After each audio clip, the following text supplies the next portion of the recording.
want to appreciate the name of the Lord this morning for this wonderful opportunity given to me.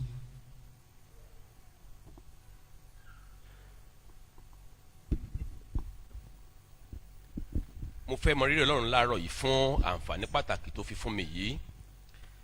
I also want to celebrate my father. Bákan náà mo fẹ́ ṣe àjọyọ̀ bàbá mi. Most of the time when we are in pastoral team meeting and you want to appreciate daddy, he will not allow you to say anything. Ọ̀pọ̀lọpọ̀ ìgbà tá a bá wà ní àgbáríjọpọ̀ àwọn olùṣọ́ àgùntàn tá a bá fẹ́ mọ rírì bàbá wọn ò ní fún aláàyè. But I think on occasions like this we can say one or two things. Ṣùgbọ́n mo mọ̀ pé ní irú àkókò tí Ọlọ́run fún wa lóore ọ̀fẹ́ báyìí mo lè sọ nǹkan kan tàbí méjì. Daddy, we appreciate you so much and we love you for who you Bàbá, are. àmọ́ rírì yín pẹ́ lọ́pọ̀lọpọ̀ a sì fẹ́ràn yín fún ohun ẹni tẹ́ ẹ jẹ́. For somebody like me, there are some things that when daddy, say them or do them, I enter into prayer mode that God will give me the grace to meet up with this standard. Irú èèyàn bíi tèmi báyìí nígbà tí bàbá bá fún mi ní àwọn oore ọ̀fẹ́ kan bó mọ́ lọ́ọ́ gbàdúrà ní pé ìwọ Ọlọ́run mọ̀mọ́ dákun má jẹ́ ń bọ́ rẹ́lẹ̀ o. That we will be able to meet up with what he's doing now and even do more, because that is his prayer for us. Pé a lè ṣe gẹ́gẹ́ bí wọ́n ti ń ṣe a ó sì tún ṣe jù bẹ́ẹ̀ lọ eléyìí ni àdúrà tí a máa ń gbà. We pray that the grace of God on your life will not diminish in Jesus' name. A gbàdúrà pé oore ọ̀fẹ́ kan ní ayé yín kò ní rẹ̀wẹ̀sì kò ní rẹ̀yìn lórúkọ I Jésù. also want to appreciate every member of the pastoral team Bákan náà mo fẹ́ mọ rírì gbogbo àwọn tí ó wà nínú tó jẹ́ for olùṣọ́ accepting àgùntàn that I should be the one to carry out this assignment. pé wọ́n fún mi láàyè pé èmi ni kí n ṣe iṣẹ́ yìí. The Lord will continue to uphold and strengthen our ministries in Jesus' name. Ọlọ́run ó mọ gbé iṣẹ́ ìránṣẹ́ wa ró yóò sì mọ fún un lókun sí i lórúkọ ti Jésù. I want us to start this morning with this song. Mo fẹ́ ká bẹ̀rẹ̀ láàárọ̀ yìí pẹ̀lú orin yìí. Ẹ lọ́pẹ́ láti gbà lọ́wọ́ mi o. Ẹ lọ́pẹ́ láti gbà lọ́wọ́ mi o. Nígbà tí mo rò ibi tẹ́ ti mú mi bẹ̀rẹ̀. Nígbà tí mo rò ibi tẹ́ mú mi dé. Nígbà tí mo rò ibi tẹ́ mú mi lọ. Ẹ lọ́pẹ́ láti gbà lọ́wọ́ mi o. Olúwa ẹ lọ́pẹ́ láti gbà. I don't know about you, I'm just saying my own. Mi ò mọ̀ nípa ti Jésù olùgbàlà mi. Ẹ lọ́pẹ́ láti gbà lọ́wọ́ mi o. Nígbà tí mo rò ibi tẹ́ ti mú mi bẹ̀rẹ̀. Nígbà tí mo rò ibi tẹ́ mú mi dé. Nígbà tí mo rò ibi tẹ́ mú mi lọ. Ẹ mà lọ́pẹ́ láti gbà lọ́wọ́ mi. One more time, can you open your mouth and say, ẹ lọ́pẹ́ láti gbà lọ́wọ́ mi. Ẹ lọ́pẹ́ láti gbà. láti gbà lọ́wọ́ mi. Nígbà tí mo rò ibi tẹ́ ti mú mi bẹ̀rẹ̀. Nígbà tí mo rò ibi tẹ́ mú mi dé. Nígbà tí mo rò ibi tẹ́ mú mi lọ. Ẹ lọ́pẹ́ láti gbà lọ́wọ́ mi. When I considered where I started, when I considered where I am now, and when I considered the portion, the level you are taking me to, I have the reason to appreciate you, O Lord. Father, we thank you this morning. Bàbá, adúpẹ́ lọ́wọ́ yín láàárọ̀ yìí. We thank you for your word. Adúpẹ́ fún ọ̀rọ̀ We yín. thank you for everything you have done. Adúpẹ́ fún gbogbo tẹ́ ẹ ti We ṣe. thank you for what you are doing. Adúpẹ́ fún tẹ́ ẹ ń ṣe. We thank you for what you will do. a sì dúpẹ́ fún ohun tí ẹ ó ṣe. Lord, we pray that you speak to us this morning olúwa gbàdúrà pé kí ẹ bá wa sọ̀rọ̀ láàárọ̀ yìí and you help us kẹ́ ẹ sì ràn wá that lọ́wọ́ our lives will not remain the kí same. ayé wa mọ̀ rí bákan náà In mọ́. Jesus' mighty name we have a prayed. gbàdúrà lórúkọ ńlá ti jésù. Some years ago, àwọn ọdún díẹ̀ sẹ́yìn I was working in a place, mò ń ṣiṣẹ́ níbì kan. and that company that I was working with, in collaboration with the state government, ilé iṣẹ́ tí mò ń bá ṣiṣẹ́ pọ̀ yẹn ó wá ní ìbáṣepọ̀ pẹ̀lú ìjọba ìpínlẹ̀ to empower some poultry farmers. láti ró àwọn àgbẹ̀ ọlọ́sìn adìẹ lágbára. So we give them the beds at day-old chicks. We give them the feed. We give them the vaccines on credit. a máa fún wọn ní àwọn adìẹ òòjọ́ a fún wọn ní ohun oúnjẹ àti àwọn abẹ́rẹ́ àjẹsára a máa fún wọn láwìn. So the only thing the farmer needs to do is to provide a place that we call pen to put them and to raise them. nǹkan ẹyọ kan ṣoṣo tágbẹ̀ ó ṣe ni pé yóò ṣètò ilégbèé fún àwọn adìẹ yẹn. So after 6 weeks, lẹ́yìn ọ̀sẹ̀ mẹ́fà we expect that the beds will be 2.0 kg.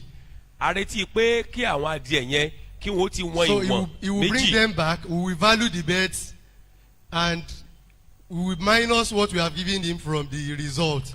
a wàá ṣe ìgbéléwọ̀n àwọn adìẹ yẹn a wòye tí wọ́n tó owó tá a ti fún wọn níbẹ̀rẹ̀ yẹn a ó yọ kúrò níbẹ̀. So by projection, nínú nípa àfojúsùn we expect that anybody that we give 2,000 beds a retí pé ẹni tá a bá fún ní ẹgbẹ̀rún méjì adìẹ òòjọ́ should make 300,000 at the end of the day. pé lẹ́yìn ọ̀sẹ̀ mẹ́fà yẹn kó ti jèrè ẹgbẹ̀rún lọ́nà 300. Because everything that we will give him for the 2,000 beds will be around 1 million. torí pé ohun gbogbo tá a fún adìẹ ẹgbẹ̀rún méjì yẹn ó jẹ́ mílíọ̀nù kan náírà. So by the time he will finish in 6 weeks, if there are no mortalities and the beds add good weight, he should bring the beds worth of 1.3 million. pé ó wá kéré tán lẹ́yìn ọ̀sẹ̀ mẹ́fà yẹn báwọn adìẹ ò bá kú tí ò sí pé bóyá àìsàn kọlù wọ́n ó gbọ́dọ̀ jèrè 300,000 naira. But there is this farmer. ṣùgbọ́n àgbẹ̀ yìí wà. He collected 1,800 beds. ó gba adìẹ ẹgbẹ̀rún méjì ó dín igba kan. And at the end of the day, he brought the beds and we discovered that he had made 345,000. a wá rí i pé ńgbà tó wá kó àwọn adìẹ wá èrè tiẹ̀ tó wá ju ó tún lé ní 300,000 tá à ń sọ yìí. So when he came to the office for what we call reconciliation, nígbà tó wá sí ọ́fíìsì wa fún ìmúdọ́gba ìṣirò. and the result was printed, a wá tẹ èsì rẹ̀. he looked at the result like this, ó wá wò báyìí. and the office accountant was jokingly talking to him that àwọn adìẹ yín máa ṣe dáadáa lọ́tẹ̀ yìí. olùṣirò owó wa ó wá ń bá a sọ̀rọ̀ pé your birds did very well this time And the man around. looked at the result like this. ó wá wo èsì ìdánwò rẹ̀ báyìí. The man is a pastor in one of other denominations, not a Baptist pastor. olùṣọ́ àgùntàn ni ọkùnrin yìí ṣùgbọ́n A kì í ṣe Baptist tìjọ́ ń pastor tẹ̀bọ̀ mi. cannot have time to raise broiler with pastoral work. àwọn olùṣọ́ àgùntàn jórí tẹ̀bọ̀ mi wọn ò lè fi kúnra wọn So pé the ká máa tó man looked at the sáyẹ. result like this, ó wá wo àbájáde rẹ̀ báyìí. and he answered the accountant. ó wá dá olùṣirò owó I lò. was also in the office. I was the head of the unit. èmi náà wà nílé ọ́fíìsì lọ́jọ́ yẹn. And he said, kò gbọ́dọ̀ má rí bẹ́ẹ̀. ó wá ní I don't expect anything less. Mo sun oko gan ni. I slept in the farm. Mo tọ́jú àwọn adìẹ yẹn gan ni. I took good care of the birds. Kò gbọ́dọ̀ má rí bẹ́ẹ̀. It must not just have to be. So he collected the results and he left. ọba gba àbájáde rẹ̀ ó sì So I kú. ran after him. mo wá sáré tẹ̀lé. I said, as the head of this unit, mo ní gẹ́gẹ́ bí adarí tàbí ọ̀gá pátápátá I know ní people ẹ̀ka that yìí. slept on the farm more than you, Mo mọ and they àwọn- still made loss. mo mọ àwọn tí wọ́n sùn lóko jù ọ́ lọ tẹ́lẹ̀ pé wọn ò tán wá tún jèrè. And why, instead of you to just say, God accept me, dípò kó o sọ pé ọlọ́run ló ràn mí lọ́wọ́. I said, if a bird want to die, can you hold his life? mo wá sọ fún un pé bí adìẹ kan bá fẹ́ gbẹ̀mí mì so o lè ṣe kó mọ̀ kú. I said, even us that you will call when your birds are having problem. There's one Ijesha man. He will say, doctor, imi abo. Ìyá adìẹ mi ó mí pọ̀ kàkà ikú. mo wá sọ fún un pé àwa tó pè gan pé tí àìsàn bá níyọ adìẹ bá níyọnu Even when we get to your farm, tá a bá dóko we yín cannot stop one bird from dying. a lè pé kí a lè mú ẹ̀mí adìẹ In kankan fact, ró most of the time when we get to the farm, our hope are on the remaining that have not been contacted. torí pé lọ́pọ̀lọpọ̀ ìgbà tá a bá dóko So I ìrètí wa spoke with the man. àwọn tí wọn ò tí ì wọlé àìsàn nìkan la nírètí lórí wọn. So I spoke with the man, mo wá bá ọkùnrin yẹn and he sọ̀rọ̀. just said, okay, and he left. ó kàn sojú báyìí oníwẹ̀ ọ̀dà ó sì kú. So after that, he will need to go and clean up the pen for another batch. lẹ́yìn yẹn a lọ ṣe àtúnṣe ilé àwọn adìẹ láti lè tún So gba àwọn míì. we gave him another batch, a bá tún fún un ní ìṣí míì. the same quantity. ìdédé iye tá a fún un The lákọ̀ọ́kọ́. day we gave him this second batch, they were 8 in number. ọjọ́ tá a fún un léléyìí mẹ́jọ ni wọ́n tá a fún ládìẹ. And 4 of them had this Newcastle outbreak. àwọn mẹ́rin nínú wọn wọ́n bá ní àjàkálẹ̀ àrùn tí wọ́n dákọ̀ yẹn.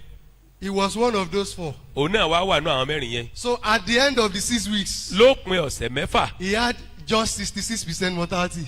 àwọn tó kú nù wọn tọ́gbẹ̀mí mì díẹ̀ ó lé ní ọgọ́ta nú ọgọ́rùn-ún. So when he came to the office for reconciliation, nígbà wá fún ìṣirò ó wá sí ọ́fíìsì fún ìṣirò. they printed the result for him. wọ́n bá tẹ̀ fún un. And the accountant also said, what now happened this time?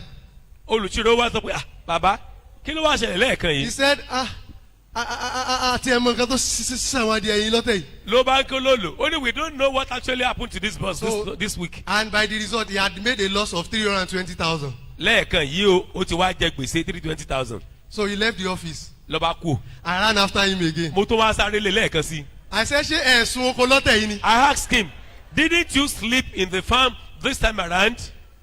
Tọ́jú àwọn adìẹ yẹn lọ́tẹ̀ yìí ni? did you not take care of the bus this time around. And I told him that day, I said, do you know why you didn't escape it? mo sọ fún un lọ́jọ́ mo ní pé ṣé ẹ mọ̀ dídẹ́ fi It's mórí because bọ́ you are a pastor. torí pé olùṣọ́ àgùntàn nìyí. So that you go and teach your members how to attribute their successes to God. tẹ́ fi lọ kó àwọn ọmọ ìjọ yín bá a ṣe máa sọ pé tá a ti máa tọ́ka àṣeyọrí wa tá a fi darí ẹ̀ sọ́dọ̀ ọlọ́run. So harvest thanksgiving, ìdúpẹ́ ìkórè is all about a time to reflect and give God praise. ó jẹ́ àkókò láti ronú jinlẹ̀ ká sì fi ògo fún ọlọ́run. It's a time that we come together and think of the goodness of God. àkókò tá ò kóra jọpọ̀ láti ronú dídára ọlọ́run ni. Because when we plant our seed, torí pé nígbà tá a fún irúgbìn wa it is far beyond our control for the seed to become fruitful. ó tayọ agbára wa kí ìpín irúgbìn wa kó tó lè di pé yóò léso. I remember that sometimes this year, mo rántí pé nígbà kan lọ́dún yìí some people were expecting that it will rain and it did not rain. àwọn kan ń fojú sùn pé òjò ọ̀rọ̀ òjò bá kọ̀kọ̀ rọ̀. It means it's telling us that it's all about God. ó ń tọ́ fún wa pé gbogbo rẹ̀ ìkáwọ́ ọlọ́run ló But wà. unfortunately, some of us, ṣùgbọ́n ọ̀pọ̀ díẹ̀ nínú wa when we have successes in things that we do, tá a bá ṣoríire nínú àwọn nǹkan tí à ń ṣe.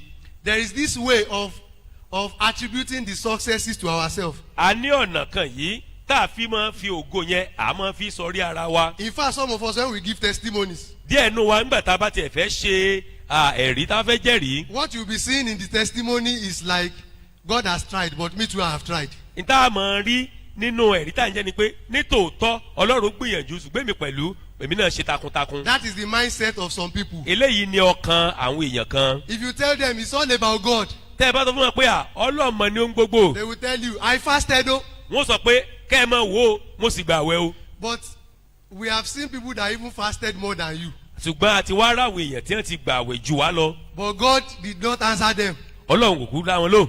So it's all about God. gbogbo rẹ̀ pátápátá That ọlọ́run is ni. the mindset in Jesus' parable in Luke chapter 12. eléyìí ni ọkàn jésù No, nínú. a man in Jesus' parable. eléyìí ni ó ṣẹlẹ̀ sí ọkùnrin kan nínú òwe jésù. Luke chapter 12. nínú òwe luke orí ó fi àwọ̀ sánmọ̀ bo ọ̀run. He supplies the heart with rain. ẹni tí ó pète òjò fún ilẹ̀. He makes the grass grow on the hills. tí ó mú koríko dàgbà lórí àwọn òkè ńlá. He provides food ó fi oúnjẹ. and for the young ravens when they call. ó fi oúnjẹ fún ẹranko àní fún ọmọ ìwò. From verse 8 and 9, we can see the difference between that man in Luke chapter 12 and Psalmist there. Psalmist was telling us that it is all about God. nínú ibi tá a ti kà yìí a rí i pé ó ṣe yàtọ̀ láàrin onísàmù àtọkùnrin òpònú tá a kà nínú ibi tá a kọ́kọ́ kà lẹ́ẹ̀kan yẹn. It is all about God. ẹ rí i pé ohun gbogbo ó ń pa ti ọlọ́run ni. That is why we need to be grateful. ìdí nìyí tá tá a ṣe gbọ́dọ̀ ní ọkàn when ìmoore. our investments bring profits, nígbà tí okòwò wa bá mú èrè wá. when our efforts bring great results, nígbà tí iṣẹ́ wa tó bá mú àwọn àbáyọrísí tó dára wá. we need to be grateful. àwa gbọ́dọ̀ dúpẹ́. There's something in verse 9. nǹkan kan bẹ nínú ẹsẹ̀ He ìkẹsàn-án. says he gives free food to the ravens when they call. ó ní ó ń fi oúnjẹ fún àwọn ẹyẹ ìwò. I know that some of us, after we have made investments, mo mọ̀ pé ọ̀pọ̀lọpọ̀ wa lẹ́yìn ìgbà táwa ti dókòwò. after we have planted our seeds, tá a bá ti fún irúgbìn wa. just like those ravens, gẹ́gẹ́ bí àwọn ẹyẹ we will ìwò come yẹn. to church and we'll begin to beg God, a Lord, wà help sí me. Oh. ṣọ́ọ̀ṣì a wà máa bẹ̀rẹ̀ olúwa dákun ràn mí lọ́wọ́ God, o. please help me. Oh. ọlọ́run dákun ràn mí lọ́wọ́. When they call one prayer point, you shout on top of your voice, crying for God's help. tí wọ́n bá fi ẹ̀bẹ̀ àdúrà síta pé pariwo kó o bẹ ọlọ́run. But immediately the result comes. ṣùgbọ́n ní kété tẹ́rẹ̀ bá ti dé. We want to remove God from the equation. a fẹ́ yọ ọlọ́run kúrò níbẹ̀. That is very, very bad. eléyìí burú jọjọ. 1 Corinthians chapter 4 verse 7. kọ́ríntì kìíní orí kẹrin ẹsẹ̀ ìkeje. It says, what makes you different from anyone else? ó ní ohun tó mú ọ yàtọ̀ sí gbogbo àwọn èèyàn yòókù. For who make you different from anyone else? ẹni tó mú ọ yàtọ̀ tó yà ọ sọ́tọ̀ sí àwọn ẹ̀dá yòówù. What do you have that you have not received? kí ni ìwọ ní tí ìwọ kò rí gbà?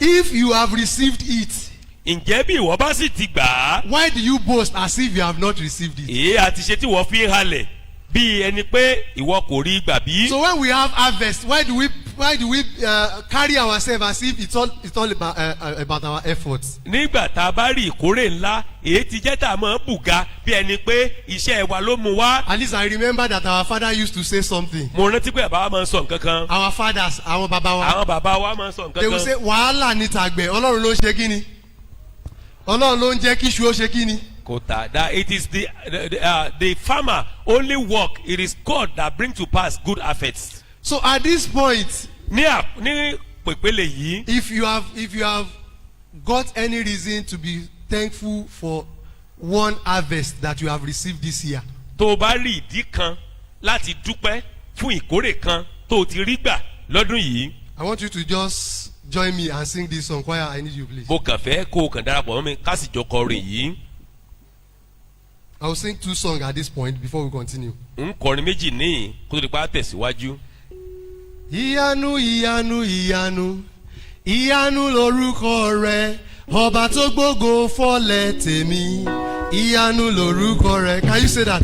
Ìyanu ìyanu ìyanu ìyanu lorúkọ rẹ ọba tó gbógo fọlẹ̀ tèmi ìyanu lorúkọ rẹ. Ìyanu ni ìyanu ìyanu ìyanu ìyanu lorúkọ rẹ ọba tó gbógo fọlẹ̀ tèmi ìyanu lorúkọ rẹ. Ìyanu ìyanu ìyanu ìyanu ìyanu lorúkọ rẹ ọba tó gbógo fọlẹ̀ tèmi ìyanu lorúkọ rẹ. Ẹ sọ bẹ́ẹ̀. Ìyanu ìyanu ìyanu ìyanu lorúkọ rẹ ọba tó gbógo fọlẹ̀ tèmi ìyanu lorúkọ rẹ. One more time. Ìyanu ìyanu ìyanu ìyanu lorúkọ rẹ ọba tó gbógo fọlẹ̀ tèmi ìyanu lorúkọ rẹ. Ìyanu ìyanu ìyanu ìyanu lorúkọ rẹ ọba tó gbógo fọlẹ̀ tèmi ìyanu lorúkọ rẹ. You know, sometimes we behave as if we know how to do it. ẹ mọ̀ pé ní ọ̀pọ̀lọpọ̀ ọgbà àmọ́ wà bẹ́ẹ̀ ni pé a mọ̀ ọ́ tán. We know as if we know how to do it. bí ìgbà tó yẹ pé a mọ̀ ọ́ ṣe. In fact, if devil want to get our BVN number, bí èṣù tí ọba tiẹ̀ rí pé yóò gẹ́ẹ̀tì wa. he will surround us with some people, we call them sycophants. yóò fi àwọn kan yí wa ká àwọn tí They wọ́n máa will kọrin be ìyìn fún wa. saying some words into your ears. wọ́n wàá máa sọ̀rọ̀ kan sí alẹ́ tí. Like ẹ̀yin yàtọ̀. wọ́n á sọ they will say you are different. Irú yín ò tún gbọdọ̀ fail ní money level tẹ̀lé yìí. someone like you must not fail at this level you Irú are. yín ò gbọdọ̀ dá business sílẹ̀ kó má succeed. someone like you when you invest in a thing And before you know, succeed. you begin to allow those things to enter into you. lẹ́yìn náà lẹ́bàjẹ́ kó rí iyán máa And you wú. say yes ibi tá a bá dé yìí náà ẹ ní pé bẹ́ẹ̀ jò. ni bẹ́ẹ̀ ni the level we hear now we have But- arrived. And you will discover that just like that man we read about. ẹ wàá rí i pé bí ọkùnrin tá a kà ń parẹ́ yẹn. Each time anybody does that, ní gbogbo ìgbà tẹ́nikẹ́ni bá God ṣe may lù yẹn. decide to withdraw his support. ọlọ́run lè pinnu Like the láti mú story of the àtìlẹ́yìn farmer rẹ̀ that I kúrò. told you in the beginning. bí ọkùnrin àgbẹ̀ tí mo sọ nípa rẹ̀ fún yín yẹn. Okay, ó sun oko gan àbí? Ó sun oko gan. And told you already, oh yeah, go and do this one on your own and let us Yes, see. you slept in the farm and you took care of the birds. Okay, go and take care of this one. Let's see So what will we happen. must learn to know that it is nothing about us. It's all Torí about náà God. a gbọ́dọ̀ kọ́ láti mọ̀ pé kò ní fi ṣe pẹ̀lú àwa bí kò ṣe Ọlọ́run. Mi ò tọ́ sí Ọlọ́run ló ṣàánú mi o. I'm not worthy, but God Mi ò has tọ́ mercy on me. sí Ọlọ́run ló I'm ṣàánú not mi worthy, o. but it's God that showed Ibi mercy. tẹ̀ bá yé mi dé. The level I am, Àánú rẹ ni o. I receive your Ibi mercy. tẹ̀ bá yé mi The dé. level I am now, Àánú rẹ ni o. it is by your mercy. Mo mọ̀ọ́re. I appreciate you, Lord. Mo mọ̀ọ́re Jésù ṣe. Mi ò tọ́ sí Ọlọ́run ló ṣàánú mi.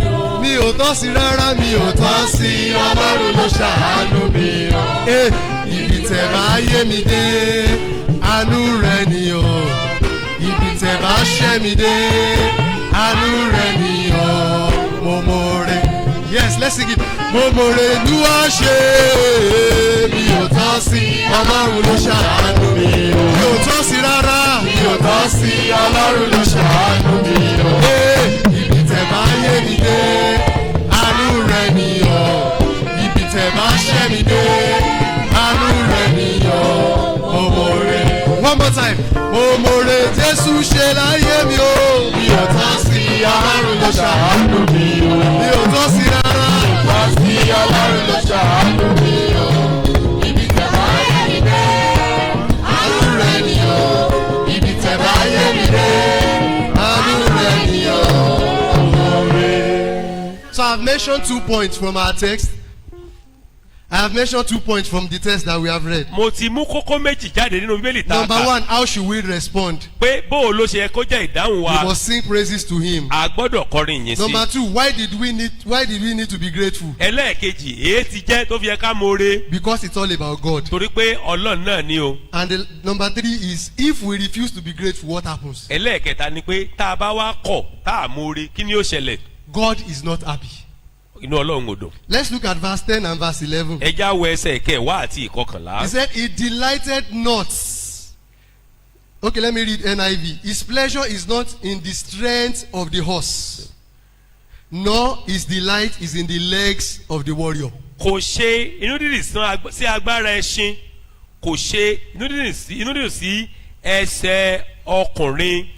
So when we think it's our effort, as we are thinking about it, that it's because we know how to do it.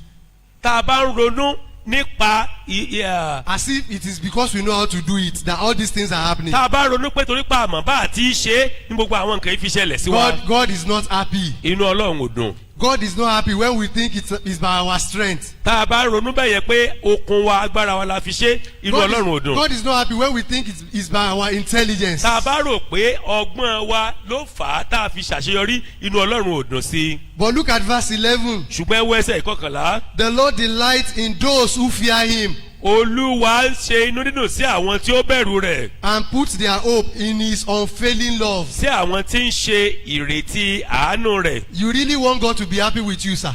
Tẹ́ ẹ bá fẹ́ kínú Ọlọ́run ó dùn sí yín. You need to learn how to attribute all your success to him. Ẹ gbọ́dọ̀ kọ́ bá a ti máa sọ pé gbogbo ohun tá a bá ṣe láṣeyọrí Ọlọ́run ló mú wá. God is not happy when we begin to say it's by our own strength. Inú Ọlọ́run ò dùn tá a bá ń sọ pé nípò agbára wa la fi ṣe. And anytime we do that, like I told you earlier, Ìgbàkúùgbà tá a bá ti ṣe eléyìí. God may choose to withdraw his support. Ọlọ́run lè yàn pé àtìlẹ́yìn òun fún wa So that kó it will be clear to you that it's nothing about you. tí yóò fi yé wa pé kì í ṣàwa la ń ṣe é. I know as I'm talking now, some people will be thinking, so that was what happened. Mo mọ̀ pé mo ṣe ń sọ̀rọ̀ yìí àwọn kan mọ̀ ronú pé ṣé pé n tó ṣẹlẹ̀ nìyẹn. Because sometimes you just want to share God's glory. Torí pé lọ́pọ̀lọpọ̀ gbà a máa fẹ́ pín pẹ̀lú ògo And God Ọlọ́run. has said he will not allow anyone to share his glory. Ọlọ́run ti sọ pé òun ò ní pín ògo òun pẹ̀lú ẹnikẹ́ni. When we went home, my dad was telling me about a prophet.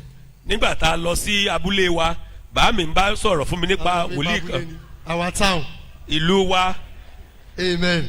Àmín. The prophet is one big prophet outside Nigeria. Wòlíì yẹn jẹ́ wòlíì ńlá ní tí èsì ní Nàìjíríà. And he was preaching. Ó sì ń wàásù. And he said, in this house, Ó ní nílé yìí. we don't die here. Àwọn èkú nìyí. We don't die here. Àwọn èkú.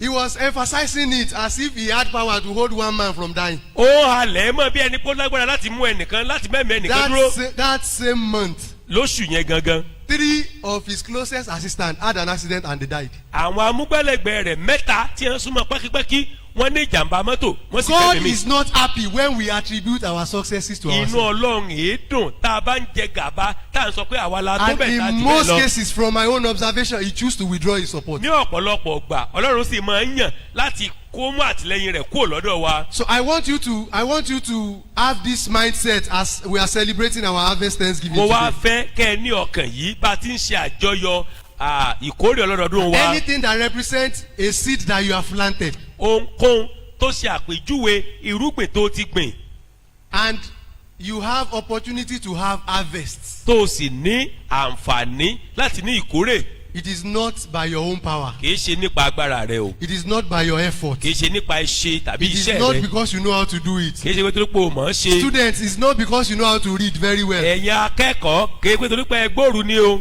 It is just because you are beneficiaries of his grace. ṣùgbọ́n torí pé ẹ jẹ́ ẹni tó ń jaládùn oore ọ̀fẹ́ ọlọ́run ni. I must not also fail to remind us mi tún gbọ́dọ̀ kùnà láti mọ̀ràn wa létí. that you know there will be a great harvest pé ìkórè ńlá kan wà when Jesus will be coming to harvest his own. nígbà tí jésù ó mọ̀ wá láti kórè àwọn tiẹ̀. As recorded in Matthew chapter 24 verse 40 to 42. gẹ́gẹ́ bá a ti kọ́ sínú ìwé mátì orí ìkẹrìnlélógún ẹsẹ̀ ogójì He said 2 kejìlélógójì. men will be in the field.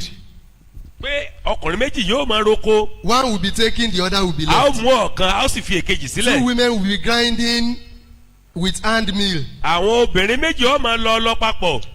One will be taken and the other will be a ó left. mú ọ̀kan a ó sì fi èkejì sílẹ̀. Therefore keep watch, torí náà ẹ máa ṣọ́nà. because you do not know what day your Lord will come. torí pé a ò mọ ọjọ́ náà tí olúwa yóò dé. If that harvest happen today, bí ìkórè yẹn tó bá ṣẹlẹ̀ lónìí where will you end it? níbo ló parí rẹ̀ sí. So I must remind us this morning mo gbọ́dọ̀ rán wa létí lówùúrọ̀ yìí. that everything we have achieved pé for the past 1 year, gbo àṣeyọrí wa ní ọdún kan sẹ́yìn. especially in this year, in this special year, pàápàá jùlọ ní ọdún kan pàtó ọdún pàtàkì yìí. it is all about God. ọlọ́run ni o. Are you here this morning? ǹjọ́ wà ní ìlówùúrọ̀ yìí. Have you at any point in time shared God's glory? ǹjẹ́ nígbà kan rí o ti bọ́ ọlọ́run pín ògo rẹ̀ Or you bí? have been surrounded by sycophants like Herod? tàbí àwọn tí wọ́n máa ń kọrin ìyìn àwọn akóbáni wọ́n yí ọká bíi Hẹ́rọ́dù. That is their name. ó Àwọn kọ wọn akóbáni, nìyẹn. the sycophants. àwọn agbénikọluni. those people that make you to And be like- at loggerhead with other people. Like the people in my town, they will call them àwọn amúnifẹ̀kẹ́kàn. that's the name they call them in his town. Hallelujah. àmín. People that will make you to speak something that is against God. àwọn tí wọ́n mú ọ kó o sọ̀rọ̀ kó o fẹ́nu kọ́. Immediately they see your new car. the moment they see you They nígbà tí wọ́n quickly bá rí come to you ọkọ̀ and say, ayọ́kẹ́lẹ́ tuntun rẹ. irú yín náà ni, irú yín ni ó, wọ́n á irú yín náà ni ó. ní you deserve this people like you deserve Immediately things like you this. tell them that God has helped us to build one house. tọ́ ọ bá ní ọlọ́run àlọ́wọ́ àti kọ́lé o. They will say, how can you be working for all these years and you will not be able to build all this, build one house? bó o ti ṣiṣẹ́ tó látọjọ́ They yìí will o gbọ́dọ̀ ti kọ́lé They will náà. be trying to shift your face from God wọ́n máa gbé ojú rẹ to kúrò your lọ́dọ̀ ọlọ́run efforts. pé sí ipá tàbí agbára So tàbí are you here ìgbìyànjú this rẹ. morning? so wà ní ìlówùúrọ̀ Have yìí. you at one time or the other tó yẹ pé nígbà kan tàbí òmíì done that, shared God's glory? tó o ti pín ògo ọlọ́run. I want you to bow your heads. mo fẹ́ kó o tẹrí rẹ bá. Ask God for his mercy. béèrè pé kọ́lọ́run ṣàánú fún ọ. Ask God for his mercy. béèrè fún àánú ọlọ́run. Ask God for his mercy. béèrè fún àánú rẹ̀. Everywhere that I've shared your glory, gbogbo ibi tí mo ti pín ògo rẹ. Lord, have mercy on me. olúwa dákun ṣàánú fún mi. Lord, have mercy on me. olúwa ṣàánú fún mi. I know that it's all about you. mo mọ̀ pé ìwọ ni ohun gbogbo. I return all the glory to you. mo dá gbogbo ògo padà sí ọ̀dọ̀ rẹ. You have done all the work. ó ti ṣe ìwọ ló ṣe gbogbo iṣẹ́ náà. You deserve all the glory. ó yẹ fún gbogbo ògo. Lord, you deserve all the glory. olúwa gbogbo ògo I tiẹ̀ want ni. us to rise on our feet. mo fẹ́ káàdì lórí ẹsẹ̀ wa. I will give us just 2 minutes in your own song. Just Ó begin fún ọ to ní return all ìṣẹ́jú the méjì glory to péré. God. kọ orin tiẹ̀ kó o fi ògo You know, I fún told Ọlọ́run. you your first response is sing with a grateful heart to Him. mo sọ fún ọ pé ojúṣe rẹ àkọ́kọ́ ni pé kó o Don't wait for kọrin. anybody. Pick pẹ̀lú your own ọkàn song. ọpẹ́. Don't wait for anybody. Pick your own song. má dúró dẹnikẹ́ni. Return all the glory to God for harvest. kọ orin tiẹ̀ For the harvest that you have gotten fún this ìkórè year. tó ti ní lọ́dún yìí. Return all the glory to God. Dá gbogbo ògo Don't padà wait sọ́dọ̀ for Ọlọ́run. anybody. Let your voice be heard. Má dúró de ẹnikẹ́ni. Return all the glory to God. Dá gbogbo ògo padà The sọ́dọ̀ part Ọlọ́run. that you have taken this year, some people had also taken that part and they didn't come back. It is God that has helped you. Ọlọ́run ló ti ràn ọ́ lọ́wọ́. Everything that represents harvest in your life. Ohun gbogbo tó ṣe àfihàn ìkórè láyé rẹ. It's all about God. It's all about God. It's all about Ọlọ́run God. ni o, Ọlọ́run ni o, It's all about God. Ọlọ́run ni.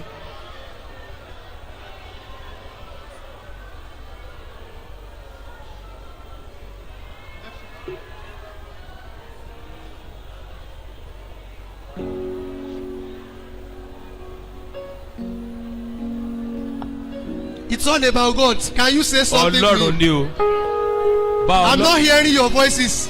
Èmi ò gbọ́ ohùn yín o. When people want you to talk about yourself, you speak loud. Báwo yẹn bá fẹ́ kó o sọ̀rọ̀ nípa ara rẹ, ohùn rí ó lọ sókè. But now it's about God. You are keeping quiet. Ṣùgbọ́n ní èsè tó kan tọ́lọ́run, ò Return dákẹ́. all the glory to Him. It's not because you know how to advertise your business. Kì í ṣe pé torí pọ̀ mọ̀ bá a ṣe polówó ọjà. Some people have done greater advertisement Àwọn better kan than polówó you, ọjà tó dáa ju tiẹ̀ lọ. but yet they are not selling. Ṣùgbọ́n síbẹ̀ ọjà wọn ò tà. So I want you to return all the glory to Him. Mo fẹ́ kó o dá gbogbo ògo padà sọ́dọ̀ rẹ̀. It's all about God. It's all about Ọlọ́run God. ni o, Ọlọ́run nìkan ni.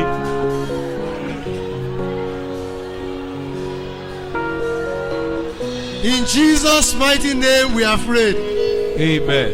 Okay, we're just going to do, I'll just sing one song before my father will come. Wọ́n kàn kọrin ẹ̀kan so kí bàbá mi tó wá. Place your left hand on your chest Fi ọwọ́ àlàáfíà rẹ sí and raise àyè rẹ. your right hand. Kó o sì gbé ọwọ́ ọ̀tún rẹ. You will just sing with me. Ó sì kọrin pẹ̀lú mi. For all you have done for me. Fún ohun gbogbo tó o ti ṣe fún mi. I am grateful. Gbogbo ọkàn ọpẹ́ wá Olúwa. For all you have done for me. Hallelujah. I am grateful. I am grateful, Lord. I am grateful. Oh, Lord. I am grateful, Lord. I am grateful. Oh, Lord. For all you have done. You have done. For me. Thank you, Jesus. I am grateful. Oh, Lord. I am grateful, oh, Lord. I am grateful. Oh, Lord.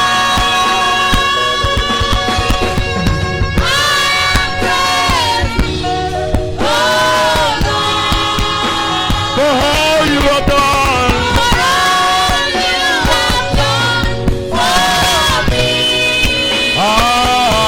Hallelujah.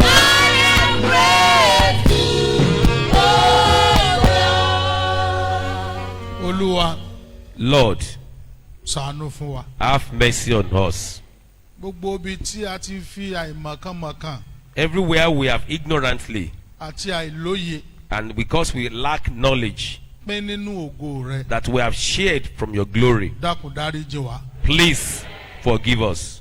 Gbogbo ibi tí a fòkò pẹ́yẹ wá ti kùnà láti mọ̀ pé ó wu ẹ̀yin Ọlọ́run lẹ fún ṣe. Everywhere that we have taken you for granted, Dákun dáríjì wá. please have mercy upon us. Wá mọ́ torí ẹ̀ṣẹ̀ wa yìí. Don't, because of this our sins, Wá mọ́ torí ẹ̀ mọ́ṣá ìgbọ́ ti wa. refuse to hearken our voices. Gbogbo ẹ̀yin tí ìkórè yòówù tẹ́ ń retí lọ́dún yìí tó jákulẹ̀. All of you that have been disappointed from the harvest you are expecting this Mo year, gbàdúrà lórúkọ ńlá ti Jésù I Kristi. pray in the mighty name of Jesus Christ, Ẹ ó kó àlékún ìkórè níwòye ẹ̀mí. you will have bountiful harvest. Gbogbo ohun tí o retí pé lọ́dún yìí ló yẹ kó o ní. Everything you expect that you should have this year, Gbogbo ohun tó gbàgbọ́ pé lọ́dún yìí ó yẹ kó ṣeé ṣe. things you expect that should come to pass this year, Mo gbàdúrà lórúkọ Olúwa Ọlọ́run I àwọn ọmọ pray ogun in the name of God of hosts that ìyókù ọjọ́ tó kù nínú ọdún yìí. the remaining days in this year, Olúwa yóò fi mú wọn wá sí ìmúṣẹ fún ọ. the Lord will bring them to pass. Àdúrà rẹ̀ ó gbà.